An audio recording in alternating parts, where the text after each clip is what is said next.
نحمده ونصلي على رسوله الكريم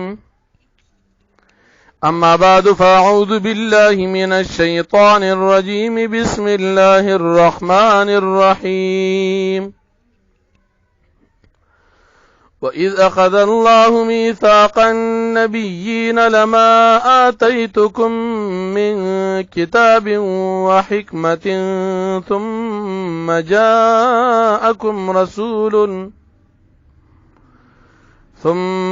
جاءكم رسول مصدق لما معكم لتؤمنن به ولتنصرنه قال أأقررتم وأخذتم على ذلكم إصري قالوا أقررنا قال فاشهدوا وأنا معكم من الشاهدين صدق الله العظيم. سورة آل عمران دریم پارا یو اتیایم نمبر آیت دی. د دې رکوع د مخکې صورت سره ربط او مناسبت دادی چې په مخکې صورت کې دا بیان شو چې عبادت صرف د الله رب العالمین حق دی، د بل چا حق نه دی.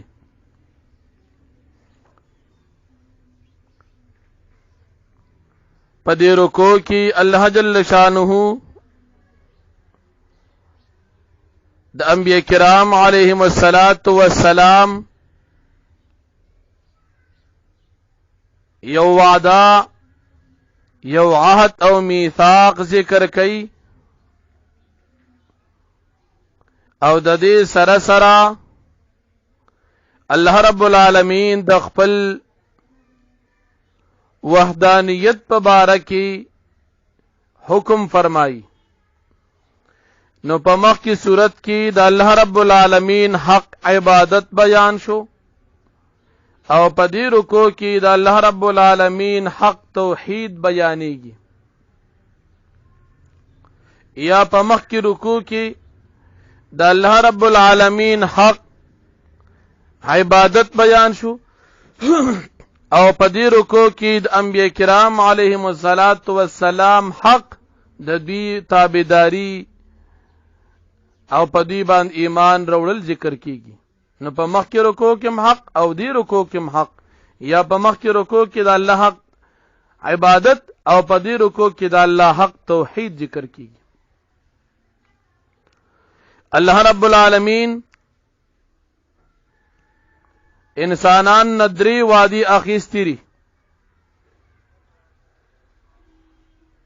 یو وعده الله پاک په عالم ارواح کې اخیسترا چې دا غي ذکر په سوره اعراف کې الست بربکم سره کیږي. دویم وعده الله جل شانه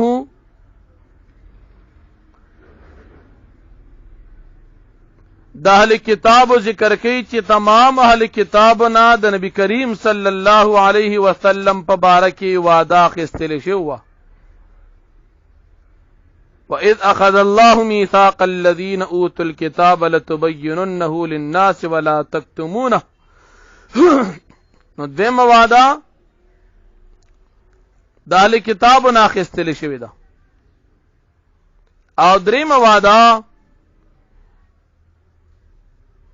د پیغمبران ناخستل شوی دا چې د نبی کریم صلی الله علیه وسلم مرګتیا به تاسو کوي که چې تاسو په وخت کې راغی هغه په دې آیت کې ذکر کیږي. وَإِذْ أَخَذَ اللَّهُ مِيثَاقَ النَّبِيِّينَ.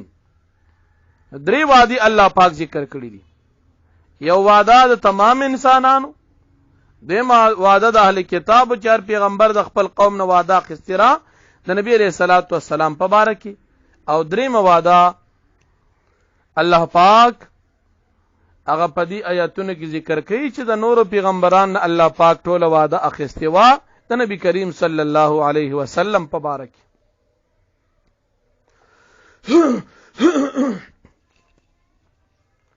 او مغه شانو شلو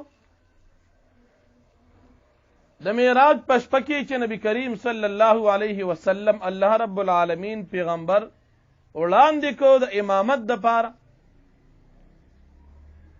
نو نبی علیہ الصلوۃ والسلام پس ټول پیغمبران مشترکه مقتدیان جوړ شو.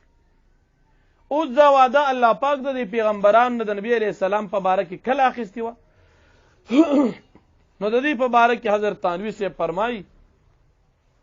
چې یا دا وعده الله پاک په عالم ارواح کې د پیغمبرانو نه اخیستی و چې پیغمبرانو د نبی علیہ الصلوۃ والسلام مرګتیا به کوي.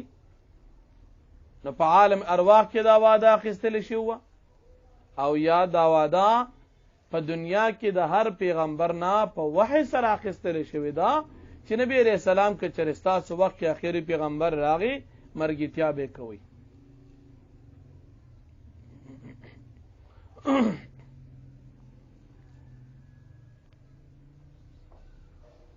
بیا الله جل شانه په دې آیاتونو کې د نبی کریم صلی الله علیه وسلم د دین د اعراض کوونکو حالت ذکر کی چې چا د نبی علیہ السلام د دین اعراض کو لکه خصوصا اهل کتاب چې يهوديان دي یا عیسایان دي او د نبی علیہ الصلوۃ والسلام تصدیق نکي په د باندې ایمان نو نړي، نو الله پاک فرمایي چې دا کسان فاسقان او کافران دي.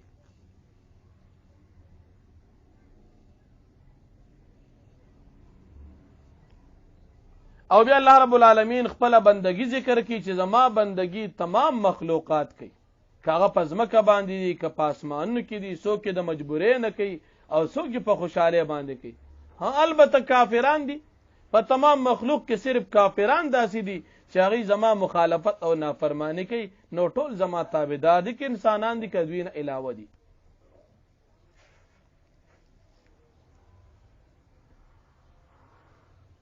او بیا الله جل شانه آسمانی کتابونو په باره کې مخکې تاسو ته سورې بقره کې ذکر شوی چې يهوديانو به نبی علیہ الصلوۃ والسلام امتیان صحابه کرام تخپل کتابونه خودل چې زمون کتاب وګوري دام د الله پاک کتاب دی. الله جل شانه دا آیات نازل کو مخکې تیر شي سورې بقره کې او دل تم ذکر کیږي قل آمنا بالله وما انزل علينا وما انزل على ابراهيم واسماعيل چې دوی ته وایي چې کوم کتابونه الله نازل کړي په هغې زموږ ایمان دي، نور تاسو چې په دې کې کوم د ځان تحریف کړي دي د دې موږ نه انکار کوو نه یې تصدیق کوو، ځکه تصدیق یې نه کوو چې تاسو په دې کې تحریف کړي دي، او انکار ته نه ځکه نه کوو چې په دې کې بعضې خبرې د الله جل شانه هم شته. نو نه یې تصدیق کوو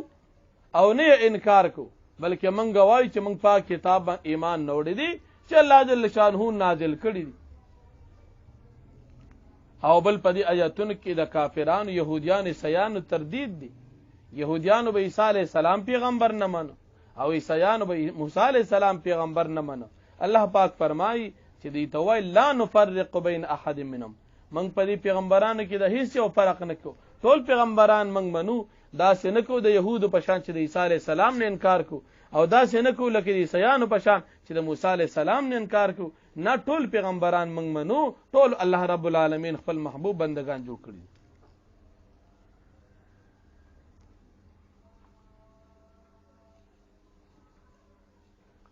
او بل اسلام نه علاوه د تمام ادیانو د بطلان الله پاک ذکر کوي چې تمام ادیان څومره دي د اسلام نه علاوه دا ټول ناقابل قبول دي.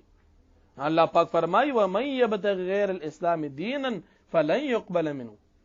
الله پاک د دین اسلام نه علاوه بل کې دین چا اختیار کو هیڅ کله به دا قبول نشي. او بیا یو سړیو تفسیر دوری منصور ذکر کوي کیف یهدی الله قوما کفروا بعد ایمانهم، د دې آیت شان نزول ذکر کوي چې حارث ابن سوید یو سړی هغه اسلام وروړ اسلام وروړ مسلمانانو سره، بیا کافر شو واپس خپل قوم طرف ته لاړ. الله پاک د آیت نازل کو څنګه به الله پاک هدایت وکړي هغه انسان ته چې هغه ایمان وروړي د هغې نه بعد دی بیا کفر وکړي، دې انسان ته به الله پاک څنګه هدایت وکړي؟ یعنی توفیق د هدایت خو هغه چاته ملاویږي چې هغه انسان خو کم از کم اراده او خیال خو لري کنه. دې انسان ایمان نه وړو د دوباره ولې کفر اختیار کو؟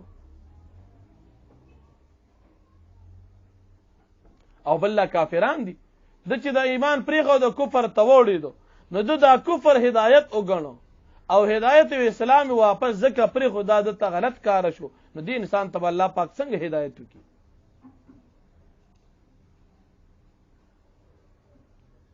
البته یو انسان کافر دی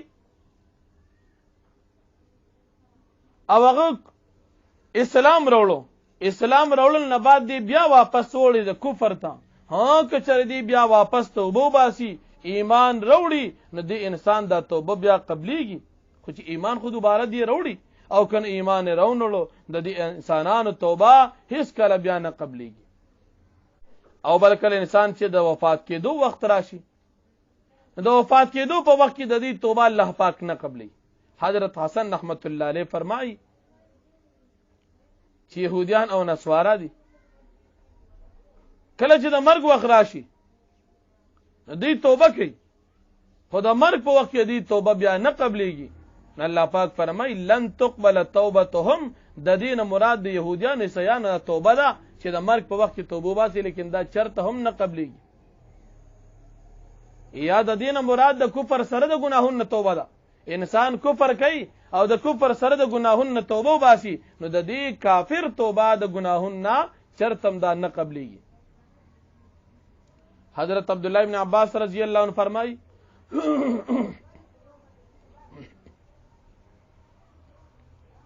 چې لس انصارو اسلام راوړ، اسلام نه بعد واپس بیا مرتد شو، لیکن بیا چې کله سوچو چې دا خو موږ ډیره غټه غلطي وکړه، د هغې نه بعد الله پاک ته توبه وویستله او پریشان شو، الله پاک د دوی دا توبه قبول کړه. نو دا آیاتونه الله پاک نازل کړ چې د کفر نه بعد کې انسان توبه وباسي ایمان نه وړي نو د دا توبه بیا قبليږي. نو الله جل شانه فرمایي وَإِذْ أَخَذَ اللَّهُ مِيثَاقَ النَّبِيِّينَ، او یاد کا وخت چې واخیستل الله پاک وعده د پیغمبرانو نه لما آتيتكم من كتاب وحكمة،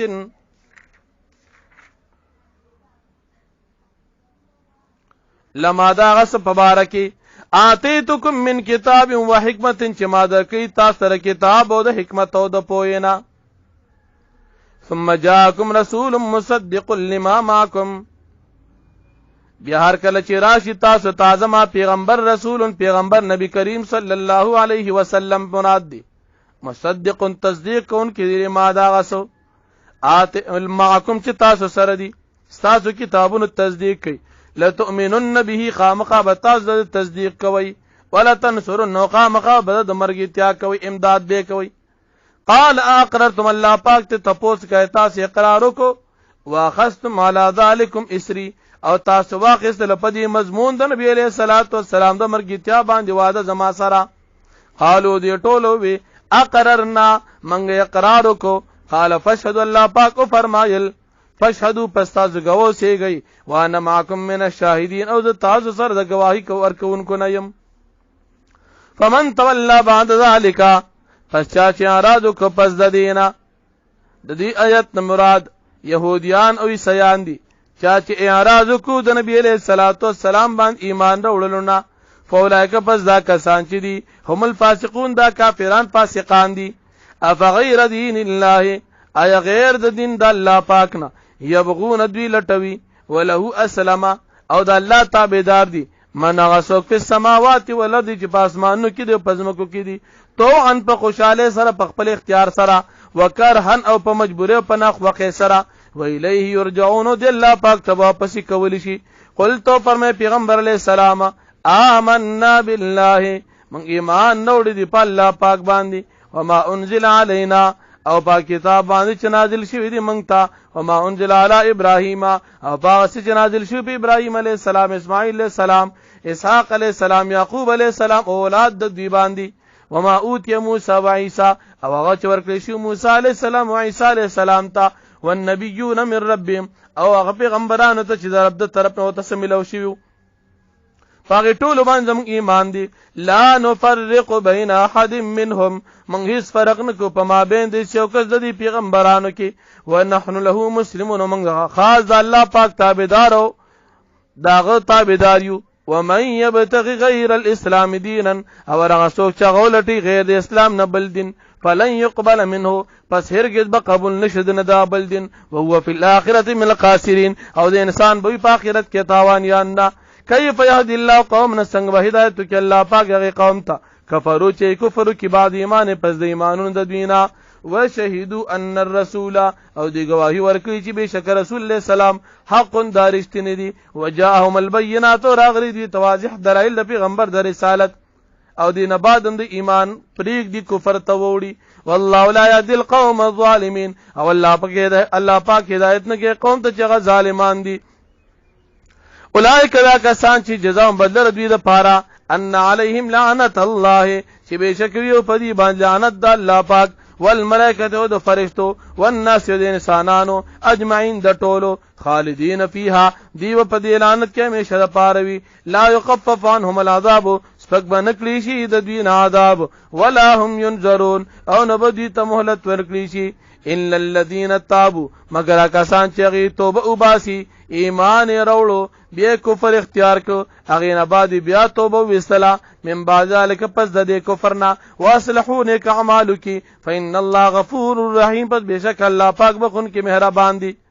ان الذين كفروا بعد ایمانهم یقینا کسان چې کفر کو بعد ایمان پس د ایمان وروړو خپلونه ان الذين یقینا کسان چې دین مراد يهوديان دي کفرو چې دوی کفر کو په عیسی علی السلام باندې ایمان نو نړو بعد ایمان پس ایمان نوړلو په موسی علی السلام باندې ثم زادوا كفرا بیا دې زیات شو په کفر کې ځکه چې په نبی علی السلام ایمان نو نړو لن تقبل توبتهم هرگز به قبول نشي د دوی دا توبه واولئک هم الضالون دا کسان چې دې گمراهان دي ان الذين كفروا بشکا کسان چې کافران دي وما تو دوی مړ شو وهم کفار نو حال دار چې دي کافرانو فلن يقبل من احدهم پس هرگز بقبول نشي د یو کس د دوینا ملء الارض دکز مکا ذهبن د سرو زرو ولو افتدا به اگر که فدیه ورکی پدی باندې اولئک دا کسان چې دي لهم ببدی د پار عذاب علیم عذاب دردناک وما لهم من ناصرین او نبوی د دوی د پاره هیڅ قسم مددگار واخر دعوانا الحمدلله رب العالمین